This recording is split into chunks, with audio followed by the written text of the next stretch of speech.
55 TV, we are 55 Factory. We are at a great exhibition. This is kind of work we really like to see, and with the artist here, Michele Rashman. What a really interesting, and I'm going to be honest, bizarre, kind of macabre body of work, all in the most positive way I say this.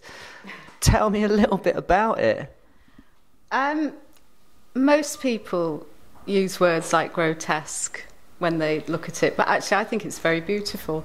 I mean, when I set out making them, I don't set out to make them look grotesque. I think that's partly the materials they're worked in, because I could really make them over the top if I wanted. I could put moles and bad teeth and everything, but actually I go the other way and try and make them as beautiful as possible, and then just because of the medium they're in, they take on a sort of strange quality.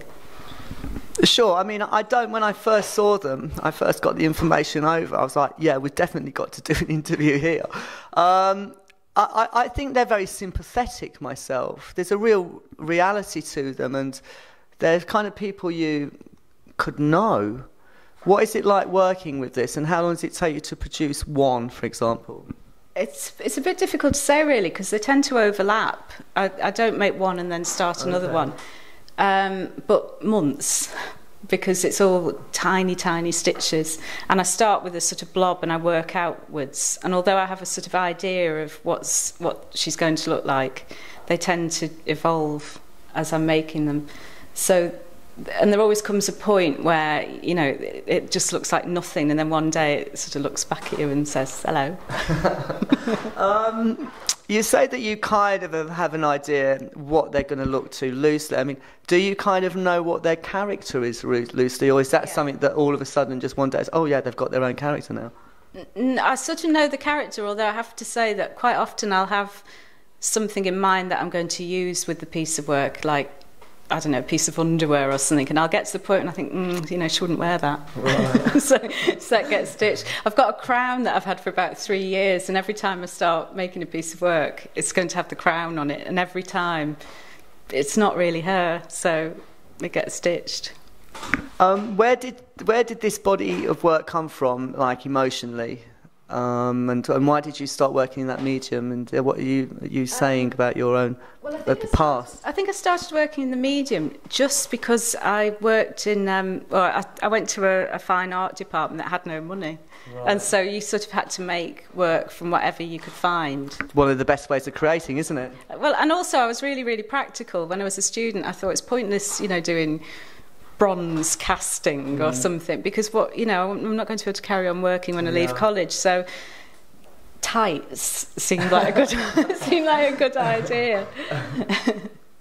But yeah, and also I mean, I used to get supplied by my mum. She used to send me up all of her old tights, but I actually buy them myself now. I actually splash out, and they are getting quite expensive. It used to be great because it used to cost about £4.50 to make a piece of work, but nowadays it costs. There's about 200 quid's worth of tights in each work now.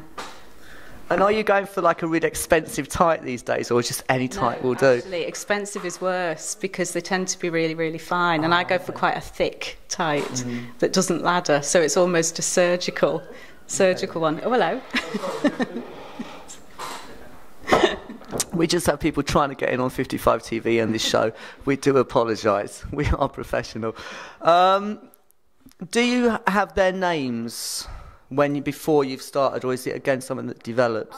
Sometimes I do, and then sometimes it develops. I mean, the one with the rollers, she didn't have a name, but I knew that I wanted to call her something from a Lonely Hearts ad. And what I decided to do was open Guardian Soulmates, and just, you know, the first one I saw was going to be her, and the first one I saw said quintessential lady, and I thought, well, that's perfect. But often Margaret was Margaret before she started. Right. Did you get in touch with the quintessential lady and say, oh, I've done a body of work on you? She might not be. She might not be impressed.